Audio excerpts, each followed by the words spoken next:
الحمد لله نحمده ونستعينه ونستغفره ونؤمن به ونتوكل عليه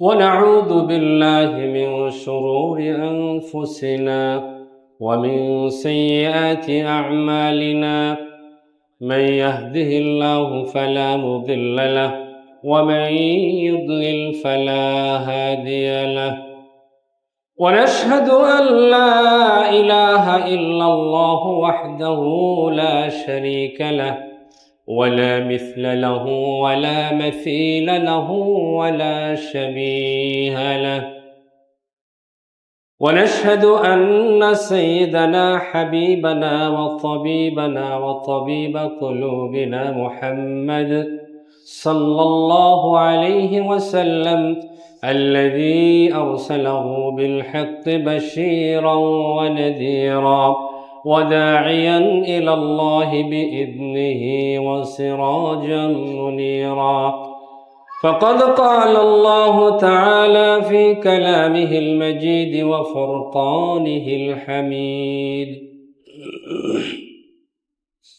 أعوذ بالله من الشيطان الرجيم بسم الله الرحمن الرحيم الرجال قوامون على النساء بما فضل الله بعضهم على بعض وبما أنفقوا من أموالهم فالصالحات قانتات حافظات للغيب بما حفظ الله واللاتي تخافون نشوزهن فعظوهن واهجروهن في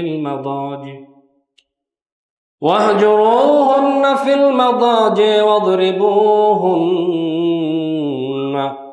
فإن أطعنكم فلا تبغوا عليهن سبيلا إن الله كان عليا كبيرا وجاء في الحديث النبوي الشريف عن ابن عباس رضي الله تعالى عنه قال لعن رسول الله صلى الله عليه وسلم المتشبهين من الرجال بالنساء والمتشبهات من النساء بالرجال رواه البخاري وقال تعالى في آية أخرى آمرا ومخبرا إن الله وملائكته يصلون على النبي يا أيها الذين آمنوا صلوا عليه وسلموا تسليما اللهم صل على محمد وعلى آل محمد كما صليت على إبراهيم وعلى آل إبراهيم إنك حميد مجيد اللهم بارك على محمد وعلى آل محمد كما باركت على إبراهيم وعلى آل إبراهيم إنك حميد مجيد মুআজ্জাজ হাজিরিন সম্মানিত মুসল্লি ভাই বোনেরা আমরা আল্লাহর শুকরিয়া আদায় করছি যে আল্লাহ সুবহানাহু ওয়া তাআলা আজকের এই পবিত্রতম জুমার দিনে মসজিদে এসে তার গোলাম হিসেবে আমাদেরকে হাজিরা দেওয়ার তৌফিক দান করেছেন সকলেই আমরা কালিমাত শুকর করছি আলহামদুলিল্লাহ সম্মানিত ভাই বোনেরা আজকে আমরা একটি গুরুত্বপূর্ণ বিষয়ে আলোচনা করব এই পৃথিবীর সকল সৃষ্টির স্রষ্টাকে বলুন তো আল্লাহ সুবহানাহু ওয়া তাআলা সুতরাং এই সৃষ্টিজীব কিভাবে পরিচালিত হবে সে বিধান নাজিল করবেন কে আমাদের রাস্তাগুলোতে যখন আমরা গাড়ি চালাই আমরা দেখি যে গতিবেগ 80 কিলোমিটার 40 কিলোমিটার 60 কিলোমিটার ঠিক না এখন কোনো ড্রাইভার যদি এর চেয়ে বেশি গতিতে চলে ক্ষতিটা কার হবে রাস্তার কর্তৃপক্ষের কার হবে ক্ষতিটা তার হবে যিনি বেশি গতিতে চালাচ্ছেন এবং তার মতো আরো অনেকের অ্যাক্সিডেন্টটা সে একা হবে না তো সে আরো কয়েকজনকে নিয়ে কি করবে তার মানে তার ক্ষতি হবে এবং তার মতো যারা আছে এরকম আরো কয়েকজন কি হবে ক্ষতিগ্রস্ত হবে, রাস্তাও ক্ষতিগ্রস্ত হবে না, কর্তৃপক্ষও ক্ষতিগ্রস্ত হবে না। আল্লাহ সুবহানাহু ওয়া তাআলা আমাদের জন্য যে বিধানগুলো দিয়েছেন, সেই বিধানগুলো যদি আমরা অমান্য করি, ক্ষতি কার হবে? বিধানদাতার ক্ষতি হবে? বিধানের কোনো ক্ষতি হবে? ক্ষতি হবে কার? আমাদের ক্ষতি হবে। কারণ আমরা কিভাবে পরিচালিত হলে সুন্দরভাবে সুস্থভাবে আমরা থাকতে পারবো, বাঁচতে পারবো, এটা সবচেয়ে ভালো জানেন তিনি, যিনি আমাকে বানিয়েছেন। সুতরাং আপনাকে আমাকে বানিয়েছেন আল্লাহ, আমাদের জীবনের বিধান দান করেছেন কে? আল্লাহ সুবহানাহু ওয়া তাআলা। আজকে আমি আলোচনাটা পেশ করছি, আপনারা জানেন যে আমাদের দেশে সংস্কার কমিশন হয়েছে অনেকগুলো, তার মধ্যে একটি হলো নারী সংস্কার কমিশন। নারী সংস্কার কমিশন তারা একটি প্রতিবেদন দিয়েছে, যেটি 318 পৃষ্ঠার একটি প্রতিবেদন। অনেকগুলো কথা এখানে আছে, সবগুলো বলো আমরা কোরআন এবং সুন্নাহর আলোকে তার দু চারটি কথা বা মতামতগুলোকে আমরা এখানে আলোচনা করতে চাই। আপনারা জানেন ইতিমধ্যে এ নিয়ে ব্যাপক আলোচনা, সমালোচনা, সমাবেশ, মহাসমাবেশ অনেক কিছু কি হয়ে গেছে, কিন্তু আমরা হয়তো অনেকেই জানি না যে কেন এটা নিয়ে এত বেশি আলোচনা সমালোচনা হচ্ছে। এটি আমাদের জানা প্রয়োজন আছে না? আমাদের নারী জাতি তারা আমাদের প্রতিদ্বন্দ্বী না, তারা আমাদের প্রতিপক্ষ না, তারা আমাদের পরিপূরক, আমাদের সাথী, আমাদের সঙ্গী। তারা কেউ আমাদের মা, কেউ আমাদের বোন, কেউ আমাদের স্ত্রী, কেউ আমাদের কন্যা। তাদের সাথে আমাদের কোনো শত্রুতা নাই, বিরোধ নেই। কিন্তু এই কমিশন কিন্তু আমাদেরকে প্রতিদ্বন্দ্বিতায় বানিয়ে তৈরি করে দিয়েছে, প্রতিপক্ষ বানিয়ে তুলেছে, যাতে করে আমাদের ব্যক্তি জীবন থেকে শুরু করে পারিবারিক জীবন, সামাজিক জীবন, রাজনৈতিক জীবন, সর্ব অঙ্গনে একটি অরাজকতা সৃষ্টি করার পায়তারা এর মধ্যে রয়েছে। সুতরাং আমাদেরকে এটা খুব ভালো করে বুঝতে হবে, জানতে হবে। আমি যে আয়াতটি আপনাদের সামনে আজকে পেশ করেছি সেটি সূরা নেসার 34 নম্বর আয়াত। আল্লাহ সুবহানাহু ওয়া তাআলা এখানে বলেছেন, আর রিজালু কাওয়ামুনা আলান নিসা। আল্লাহ সুবহানাহু ওয়া তাআলা নারীদের উপরে পুরুষদেরকে কর্তৃত্ব দান করেছেন। বিমা ফাদ্দালাল্লাহু বা'দাহুম আলা বা'দিন, কারণ এই সমাজটাকে সুন্দরভাবে পরিচালনা করার জন্য আল্লাহ কারো পরে কারো কিছুটা প্রাধান্য দিয়েছেন। পরিবারে যদি দুইজনই লিডার হয় তাহলে পরিবার চলবে না। ওয়া বিমা আনফাকু মিন আমওয়ালিহিম, এবং যেহেতু পুরুষরা তাদের সম্পদ ব্যয় করে সেজন্য তাদেরকে এই প্রাধান্যটা দান করা হয়েছে। সুতরাং ফাসসালিহাতু কানিতাতুন হাফিজাতুল লিল গায়ব, সুতরাং নারীদের উচিত হলো ফাসসালিহাত, তারা সৎকর্মশীল হবে, কানেতাত অনুগত হবে, হাফেজাতুল লিল গায়ব বিমা হাফিজাল্লাহ, এবং আল্লাহ তাদেরকে যেটি সংরক্ষণ করার দায়িত্ব দান করেছেন, অর্থাৎ নিজের ইজ্জত আবরুর হেফাজত করবে। ওয়াল্লাতি তাখাফুনা নুশুজাহুন্না, তোমরা যাদের অবাধ্যতার ভয় করো, ফাইদুহুন্না, তাদেরকে উপদেশ দাও, ওয়াজ করো। ওয়াহজুরুহুন্না ফিল মাদাজি, যদি তারপরও কাজ না হয় তাহলে প্রয়োজন বোধে তাদের বিছানা পৃথক করে দাও, সতর্কতার জন্য। ওয়াদরিবুহুন্না,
সতর্কতার জন্য অদ্রিবুহুন্না, তাদেরকে একটু শাসন করো। ফাইন আতা'নাকুম ফালা তাবগু আলাইহিন্না সাবিলা, এরপর যদি তারা ঠিক হয়ে যায় তোমাদের অনুগত। তার মধ্যে মেয়ে মারা গেছে কয়জন? 10 জন, 20 জন, 30 জন, 50 জন, কথার কথা, এর চেয়ে বেশি তো হবে না। কয় ভাগের 1 ভাগ? খেয়াল করেন, যদি 2000 জনে 100 জন মারা যেত তাহলে 20 ভাগের 1 ভাগ, কিন্তু 100 জন তো মারা যায় নাই। তাহলে দেখেন, হয়তো 50 ভাগের 1 ভাগ বা 100 ভাগের 1 ভাগ, 50 ভাগের 1 ভাগ মারা গেছে কি মেয়ে, আর কত? 49 ভাগ মারা গেছে ছেলে। আমাদের স্বাধীনতা যুদ্ধের সময় লক্ষ লক্ষ শহীদ হয়েছে, লক্ষ লক্ষ শহীদ, সেখানে নারী মারা গেছে কয়জন? 2, 4, 5 হাজার হবে হয়তোবা, কিন্তু পুরুষ মারা গেছে লক্ষ লক্ষ। সুতরাং এই পৃথিবী পরিচালনা, পৃথিবীর ভাগ্যের পরিবর্তন, পৃথিবীর বিপ্লবের জন্য আল্লাহ সুবহানাহু ওয়া তাআলা দায়িত্ব দিয়েছেন কাদেরকে? পুরুষকে। সুতরাং এই প্রয়োজনে যুদ্ধ বিগ্রহে পুরুষের সংখ্যা বেশি মৃত্যুবরণ করে, অসংখ্য নারী তখন বিধবা হয়, পরিত্যক্ত হয়, এবং বর্তমান বিশ্বে হিসাব করলেও দেখবে যে নারীদের পরিমাণ পুরুষের চেয়েও কি বেশি। সুতরাং এই বিধানকে যদি আপনারা রদ করেন, তাহলে যেই নারীদের বিয়ে হবে না তাদের দায় দায়িত্ব কে নিবে? তারা যদি অন্যায় অপকর্মে লিপ্ত হয় তাদের দায়িত্ব কে নিবে? আল্লাহ সুবহানাহু ওয়া তাআলার কাছেও তো তাদেরই আছে যে আমাদের জন্য তো তুমি পুরুষ বরাদ্দ করো নাই, আমাদের জন্য তো পুরুষ বরাদ্দ নাই, আমি জৈবিক চাহিদা কিভাবে পূরণ করব? আল্লাহ সুবহানাহু ওয়া তাআলা সেই জন্য এই চমৎকার বিধান নাজিল করেছেন যে ওই সমস্ত স্ত্রী, স্বামী পরিত্যক্তা মেয়েটাও যেন একজন স্বামী খুঁজে পায়। আরেকটি জিনিস এখানে খেয়াল রাখবেন, এটা আমাদের সামাজিকতার কারণে হয়ে গেছে। মনে করেন একজন ছেলে একজন মেয়ে তাদের ডিভোর্স হয়ে গেছে একটা সন্তান হওয়ার পরে, স্বাভাবিকভাবে সন্তানটা কার কাছে থাকে? মায়ের কাছে থাকে। এই বাবা কিন্তু চাইলেই একজন আবার কুমারী মেয়েকে বিয়ে করতে পারবে, কিন্তু এই যে মেয়েটা একটা সন্তান সহ বিয়ে দেওয়া হয়েছে, এটা কি কোনো কুমারী ছেলে তাকে বিয়ে করবে? করবে না। তাহলে যদি আপনি দ্বিতীয় বিবাহটাকে রোধ করে দেন, তাহলে এই যে সন্তান সহ মাগুলো, সিঙ্গেল মাদারের সংখ্যা আজকে এত বেশি কেন? সিঙ্গেল মাদারের সংখ্যা আজকে সমাজে অনেক বেশি। সুতরাং আল্লাহর বিধানকে চ্যালেঞ্জ করতে আসবেন না। আল্লাহ সুবহানাহু ওয়া তাআলা এগুলো খুব ভালো করে জানেন। আর এর পরিণতিতে কি হচ্ছে দেখুন, আমাদের সমাজ ব্যবস্থার কারণে, মা বোনরাও হয়তো শুনছেন, তারা মন খারাপ করবেন, আমি কাদের বিরুদ্ধে বলছি না। ব্যাপারটা হলো এই, আজকে আমার এখানে অনেক ভাইরা আছেন যারা 2 জন 4 জন স্ত্রী রাখতে সক্ষম, যারা 10টা সন্তান মানুষ করতে আল্লাহ তাদের তৌফিক দান করেছেন, কিন্তু তারা বিয়েও করেছেন একটা সন্তান ও 1টা বা 2টা। কিন্তু ওই রিক্সাওয়ালা ভাই, ভ্যানওয়ালা ভাই যার একটা বিয়ে করার তৌফিক নাই, সে বিয়ে করেছে 3টা সন্তান, 10টা। ছেলেপেলেগুলো রাস্তায় রাস্তায় অমানুষ হচ্ছে, গাঁজা খাচ্ছে, ছিনতাইকারী হচ্ছে, তারা একসময় এসে কি হচ্ছে? ডাকাত হচ্ছে। তার কারণ আপনার অ্যাবিলিটি আছে, আপনি সন্তান নিচ্ছেন না, আপনার অ্যাবিলিটি আছে, আপনি বিয়ে করছেন না, আর ওই যার অ্যাবিলিটি নাই সে একটা বিয়ে করে ফালাই রেখে আর একটা করছে, আর একটা ফালাই রেখে আর একটা করছে, সন্তান এখানে 2টা, ওখানে 2টা, ওখানে 2টা, 10টা, একটাও মানুষ করতে পারছে না। তাহলে এই সমাজের মধ্যে বিশৃঙ্খলাগুলো তৈরি হচ্ছে না, এই কারণেই হচ্ছে। সুতরাং আল্লাহর বিধানকে চ্যালেঞ্জ করা যাবে না। আল্লাহ সুবহানাহু ওয়া তাআলা মানুষের জন্য তার প্রয়োজন অনুযায়ী চমৎকার বিধান নাজিল করেছে। তৃতীয় যেই বিষয়টি সেটা হলো খুব জঘন্য কথা, বক্তব্যটা তাদের শিরোনামটাই শোনেন, শরীর আমার সিদ্ধান্ত আমার। নাউজুবিল্লাহি মিন যালিক। শরীর আমার সিদ্ধান্ত আমার। আল্লাহ সুবহানাহু ওয়া তাআলা সূরা আরাফের 54 নম্বর আয়াতে বলছে, আলা লাহুল খালকু ওয়াল আমরু, সৃষ্টি তার, সিদ্ধান্ত তার। আল্লাহু আকবার। আলা লাহুল খালকু ওয়াল আমরু, সৃষ্টি তার, সিদ্ধান্ত তার। শরীর আমার সিদ্ধান্ত আমার, এই কথা নয়, সৃষ্টি যার, সিদ্ধান্ত তার। আমার সিদ্ধান্ত, তার মানে হলো আমি যেমন ইচ্ছা তেমন পোশাক পরে আমি বের হয়ে যাব ঘর থেকে, আমি যাকে ইচ্ছা তাকে নিয়ে বেডরুমে চলে যাব। বোনেরা টের পাচ্ছেন না কি বলছেন? আপনার চোখের সামনে আপনার মেয়েটা বয়ফ্রেন্ড নিয়ে রুমের মধ্যে ঢুকে দরজা বন্ধ করবে, কিচ্ছু বলতে পারবেন না। শরীর আমার সিদ্ধান্ত আমার। মায়ের সামনে ভাইয়ের সামনে অর্ধুলঙ্গ কাপড় পরে চলবে, কিচ্ছু বলতে পারবেন না, শরীর আমার, সিদ্ধান্ত আমার। পরকিয়া করবে আপনার স্বামী, কিচ্ছু বলতে পারবেন না, শরীর আমার, সিদ্ধান্ত আমার। আপনার স্ত্রী আরেকজনের সাথে পরকিয়া করবে, কিচ্ছু বলতে পারবেন না, শরীর আমার, সিদ্ধান্ত আমার। নাউজুবিল্লাহি মিন জালিক। কোথায় নিয়ে যাচ্ছে আমাদেরকে? তার মানে হলো এর মাধ্যমে লিভ টুগেদারকে কি করে দিবে? জায়েজ করে দিবে। আজকে আমাদের ইউনিভার্সিটির বোনেরা তারা টিউশনি করে দিন চালায়, তাই না? একটা টিউশনি করলে মাসে 8-10 হাজার টাকা পায়। যদি এই সিদ্ধান্ত দেন, এখনই যাক, এমনিই তো ইউনিভার্সিটির মেয়েদের দিয়ে দিয়ে বিভিন্ন জায়গায় মিনি পতিতালয় খুলে আসছে, তখন কেন 1 মাস সে চাকরি করে 10 হাজার টাকা দেবে? এক রাতেই তো সে 10 হাজার টাকা ইনকাম করতে পারে। নাউজুবিল্লাহি মিন জালিক। এক রাতেই তো সে 10 হাজার টাকা ইনকাম করতে পারবে, তাহলে সে 1 মাস পড়াইয়ে 10 হাজার টাকা ইনকাম করতে যাবে কেন? কোথায় নিয়ে যেতে চাচ্ছে আমাদেরকে? এরপর হলো অভিভাবকের অনুমতি ছাড়া বিয়ে করা যাবে, যেটা ইসলাম বলেনি। কি বলেছেন? আয়েশা সিদ্দিকা রাদিয়াল্লাহু তাআলা আনহা থেকে বর্ণিত যে আইয়ুমা ইমরাতিন নাকাহাত বিগাইরি ইদনি ওয়ালিমা ওয়ালিহা ফানিকাহুহা বাতিলুন বাতিলুন বাতিলুন। কোন কুমারী মেয়ে যদি তার অলির অভিভাবকের অনুমতি ছাড়া বিয়ে করে, তার নিকাহ বাতিল বাতিল বাতিল। 3 বার বলেছেন। কথা বুঝতে পেরেছেন? কিন্তু আপনি বলতেছেন একটা ছেলে যদি নিজে বিয়ে নিজে করতে পারে, তাহলে একটা মেয়ে নিজের বিয়ে নিজে কেন করতে পারবে না? ফয়সালা কার? আল্লাহ। কারণ আল্লাহ সুবহানাহু ওয়া তাআলা পুরুষের মধ্যে যেই আকলটা দিয়েছেন, মেয়েদের মধ্যে সেই আকলটা আল্লাহ দেন নাই। সেইটা দেন নাই সিদ্ধান্ত নেওয়ার শক্তি, এই জন্য আল্লাহ পাওয়ারটাও তার হাতে দেন নাই। এরপর হলো এখানে আরো একটা ডেঞ্জারাস বিষয়টা হলো, এখান থেকে এই পয়েন্টের একটা হলো ম্যারিটাল রেপ। অর্থাৎ স্বামী স্ত্রীকে তার সাথে মেলামেশার জন্য জোর করতে পারবে না, তাহলে স্ত্রী তার নামে ফৌজদারি কেস করতে পারবে। অথচ রাসূলুল্লাহ সাল্লাল্লাহু আলাইহি ওয়াসাল্লাম বলেছেন, আন তালাক ইবনে আলী রাদিয়াল্লাহু তাআলা আনহু قال সামি'তু নবিয়াল্লাহি সাল্লাল্লাহু আলাইহি ওয়াসাল্লাম ইদা রাজুলুন দাআ যাওজাতুহু লিহাজাতি ফালিয়াতিহি। কোন পুরুষ যদি তার স্ত্রীকে তার সঙ্গ দেওয়ার জন্য ডাকে, সেই জন্য তার ডাকে সাড়া দেয়। তার ডাকে সাড়া দিতে হবে। কিন্তু আপনাকে বলছে না, আমার শরীর আমার, সিদ্ধান্ত আমার, আমি মন চাইলে যাব, মন না চাইলে যাব না। আমার মন চাইলে আমার স্বামীর সাথে যাব, মন চাইলে আমার ফ্রেন্ডের সাথে যাব। নাউজুবিল্লাহি মিন জালিক। এটি কোনো সমাজ ব্যবস্থা থাকবে না। খুব ডেঞ্জারাস বক্তব্য। নম্বর 4, যেটি নিয়ে আমরা ইতিপূর্বে অনেক আলোচনা করেছি, জেন্ডার সম্পর্কে আলোচনা করেছি।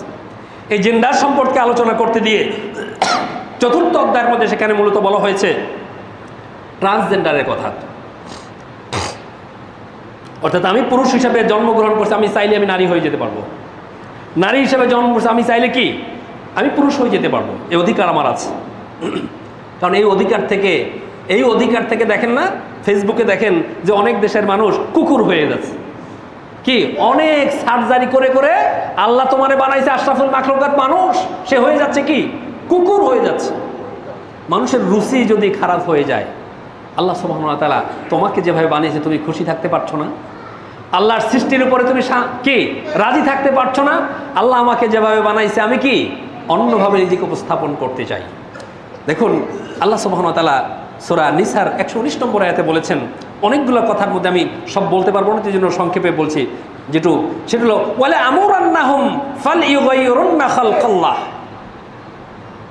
যে তারা আমারই নির্দেশ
তার মানে হলো পরিবার শেষ, নিজের ব্যক্তি জীবন শেষ, পরিবার শেষ।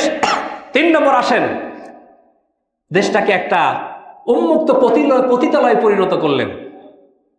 কারণ আপনি তো বলছেন যে আপনি চাইলেই স্বামীকে দিতে রাজি না, তাহলে স্বামী পতিতালয়ে যাবে, পতিতালয় তো খোলা। আপনার সাথে গেলে রেফায়ের মামলা হবে, পতিতালয়ে গেলে তো এটা হবে না। তাহলে আপনি আপনার স্বামীকে পতিতালয়ে পাঠাচ্ছেন, আপনি আপনার ছেলেকে পতিতালয়ে যেতে উদ্বুদ্ধ করছেন। তার মানে হলো সমাজটি একটি কি বলগাহীন সমাজে পরিণত হয়ে যাবে, যে সমাজে আজকে সেই যারা উন্নত বিশ্ব বলে দাবি করে, একটা বিবাহ উপযুক্ত একটি মেয়ে ঘর থেকে বেরিয়ে গেছে, 2 দিন পর্যন্ত ঘরে আসছে না, 3 দিন পরে আসার পরে বাবার কথা জানার অধিকার নাই যে মা এই 2 দিন তুমি কই ছিলা। নাউজুবিল্লাহি মিন যালিক। আপনার ঘরে এটা চিন্তা করা যাবে, কিন্তু এটা তারা প্রস্তাব করছে, এটা করা যায়। তার মানে সমাজটা কি শেষ। আর সর্বশেষ হলো রাষ্ট্রের সাথে ধর্মের কোনো সম্পর্ক থাকবে না, নৈতিকতা, অশ্লীলতা এই ধরনের কোনো বক্তব্য দেওয়া যাবে না, শিক্ষা ব্যবস্থায় এরকম কোনো বক্তব্য থাকতে পারবে না, নৈতিকতার কোনো সাবজেক্ট শিক্ষা ব্যবস্থায় থাকতে পারবে না। তার মানে হলো ব্যক্তি জীবন, পারিবারিক জীবন, সামাজিক জীবন এবং রাষ্ট্রীয় জীবন, টোটাল জীবনটাকে একটি বলগাহীন জীবনে পরিণত করা, অর্থাৎ বিশ্বটাকে একটি কি মানুষ্য সমাজ না, একটি জানোয়ারের সমাজে পরিণত করার একটি চক্রান্ত এখানে কাজ করছে। আমাদেরকে বুঝতে হবে, সতর্ক হতে হবে, সাবধান হতে হবে, এবং গভর্নমেন্টকে আমরা বলবো যে আগুন নিয়ে খেলবেন না। কোরআন এবং সুন্নাহর সাথে চক্রান্ত করে কেউ কোনোদিন এগিয়ে যেতে পারেনি। আমাদের 95% মুসলমানের দেশে কোরআন এবং সুন্নাহর বিধান নিয়ে কথা বলার শক্তি কি করে হয়, আমাদেরকে ভাবতে হবে এবং আমাদেরকে সতর্ক হতে হবে, সাবধান হতে হবে। আল্লাহ সুবহানাহু ওয়া তাআলা আমাদেরকে কোরআন এবং সুন্নাহর আলোকে এগুলো সুন্দরভাবে বোঝার তৌফিক দান করুন। সবাই বলি না আমিন। আকুলু কওলি হাদা আস্তাগফিরুল্লাহ লি ওয়া লাকুম ওয়া লিসাইরিল মুসলিমিন ইন্নাহু হুয়াল গফুরুর রহিম।